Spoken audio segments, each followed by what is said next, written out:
Hello दोस्तों, मेरा नाम है अनीस काकदी और मैं महाराष्ट्र के सातारा से बिलोंग करता हूँ। और आज हमारा था इसका क्लास जो कि लाइट आईसी का क्लास था, जो कि आप देख सकते हैं पूरा डायग्राम है। प्रोटोकॉल, कोई भी चीज़ को काम करने के लिए प्रोटोकॉल की जरूरत होती है। जैसे कि हर एक चीज़ अपने नियम के हिसाब से, अपने प्रोटोकॉल के हिसाब से चलती है। वैसे ही हमारे मोबाइल के अंदर जो आईसी होते हैं, हर एक आईसी अपने अपने प्रोटोकॉल के हिसाब से चलता है। उनको सबको जो रिक्वायर्ड वोल्टेजेस होते हैं वो सब हमें देने पड़ते हैं। और सिर्फ वोल्टेजेस देके नहीं चलेगा, हमको सिर्फ उनकी जो पूरी रिक्वायरमेंट होती है वो हमको पूरी रिक्वायरमेंट देनी पड़ती है। जैसे कि आपके सामने है लाइट आईसी, और ये लाइट आईसी ऐसा है कि हम ये लाइट आईसी सीख गए तो हम कोई सा भी लाइट आईसी मॉडिफाई कर सकते हैं, जो कि आप लोग देख सकते हैं। तो पहली बात, लाइट आईसी को चलने के लिए पहले तो D2D आईसी से एक 4 वोल्ट लगता है, जो कि एक कॉइल के थ्रू जाता है, जिसको हम ब्लैक कॉइल बोलेंगे, और वो 4 वोल्टेज प्रोड्यूस करके वीपीएस के इन में जाता है, जो हमारी 6 नंबर की पिन है। तो हम देख सकते हैं, हमने यहाँ से स्टार्ट किया है, नोस्कट पॉइंट से स्टार्ट होता है, और ये 1 2 3 4 5 6 ऐसी इसकी जो ये होती है एंटी क्लॉकवाइज। तो हम इसको ऐसे ये करते हैं, काउंट करते हैं 1 2 3 4 5 6। तो ऐसे वैसे काउंटिंग करके हम इसको पूरा मतलब प्रॉपर इसका डेटा शीट बनाया है। तो इसके जो D2D आईसी है उसके थ्रू ये कॉइल के थ्रू जाता है 4 वोल्टेज, और वो 4 वोल्टेज इन होके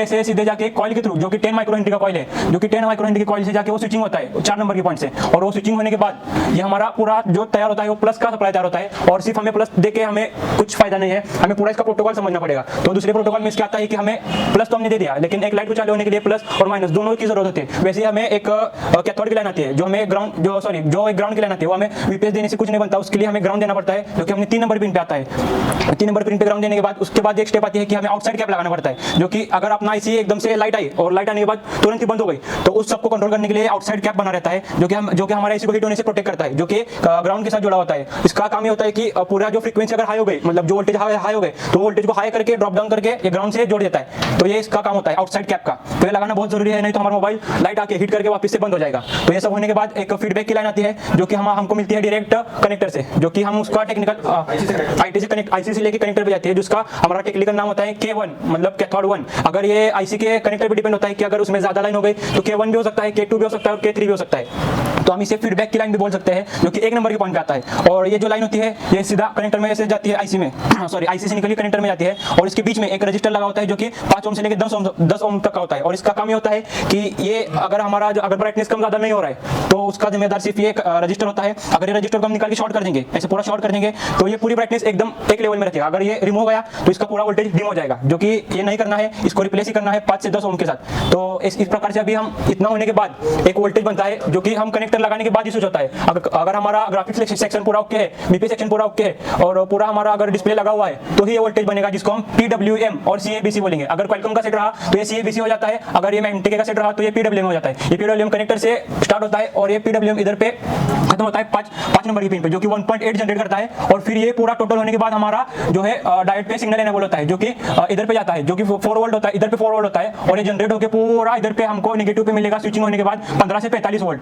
तो अगर 15 से 45 वोल्ट इस डायोड पे अगर मिल गया हमको माइनस पे, तो समझ जाना कि हमारा पूरी लाइन ओके है। और उसके बाद उस लाइन में ही जो है ये पर एक कैपेसिटर लगा होता है 50 वोल्ट का, जो कि प्रोटेक्ट करता है कि अगर ज्यादा वोल्टेज चला गया, इसके लिए ये प्रोटेक्शन के लिए लगा हुआ है। और उसके बाद 0 ओम्स का एक रजिस्टर लगा हुआ है। तो और ये आप देख सकते हैं, अगर स्विच होने के बाद इसकी फ्रीक्वेंसी केवल DSO से मेजर की जा सकती है, लेकिन एचआर टेलीकॉम ने हमें ऐसा नॉलेज दिया है कि हम इस फ्रीक्वेंसी को बगैर DSO के मल्टीमीटर के हिसाब से, मल्टीमीटर से सिर्फ हम मेजर कर सकते हैं। तो अगर आपको ये नॉलेज चाहिए तो सिर्फ एचआर टेलीकॉम आइए, इधर उधर किधर भी मत जाइए, सिर्फ एचआर टेलीकॉम आएंगे, सिर्फ इधर ही आपको नॉलेज मिलेगा, बाकी आपको किधर नॉलेज नहीं मिलेगा।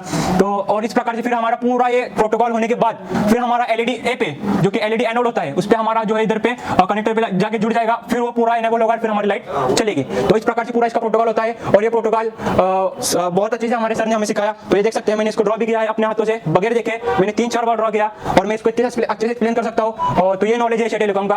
तो इस नॉलेज के लिए मैं देव सर का, एशिया टेलीकॉम का, MD सर का, पूरी टीम का बहुत तहे दिल से शुक्रिया करना चाहता हूँ। Thank you. Average people talk normal. Average people talk problems. The great talk solutions.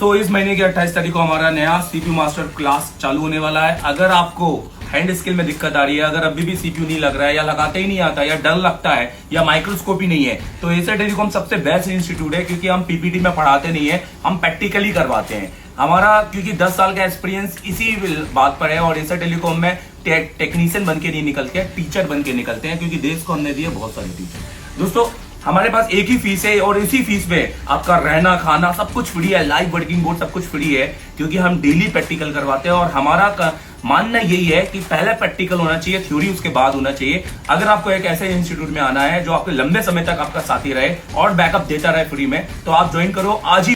और दोस्तों अगर आपको मुझसे पढ़ना है तो आप मुझे कॉल कर सकते हैं 7007311192, क्योंकि मेरे पास है 10 साल का एक सिर्फ टीचिंग का एक्सपीरियंस, जिससे मैं आपको दे सकता हूँ बेहतर क्वालिटी की टीचिंग और आपको टेक्नीशियन से टीचर तक बनाने का सफर, क्योंकि मैंने बनाए देश को दिए हैं बहुत सारे टीचर्स। तो thank you very much visiting for us, follow करो।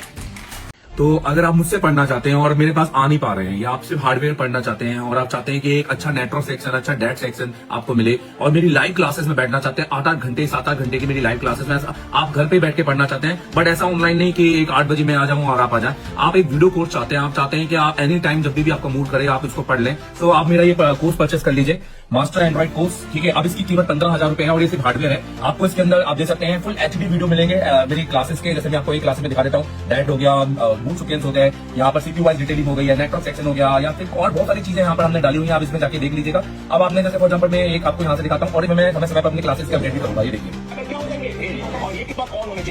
तो अगर आप अभी इसको खरीदते हैं तो अभी इसकी कीमत 15,000 रुपए है और ये एक साल के लिए है, जिसमें आप पूरा हार्डवेयर ऐसा लगेगा कि मैं इसे टेलीकॉम में बैठा हूं, पर सिर्फ हार्डवेयर और ये सिर्फ वीडियो कोर्स रहेगा और उसके अलावा कुछ नहीं। Thank you very much. अभी डाउनलोड करो एशिया टेलीकॉम का Asia telecom mobile repairing course application play store से।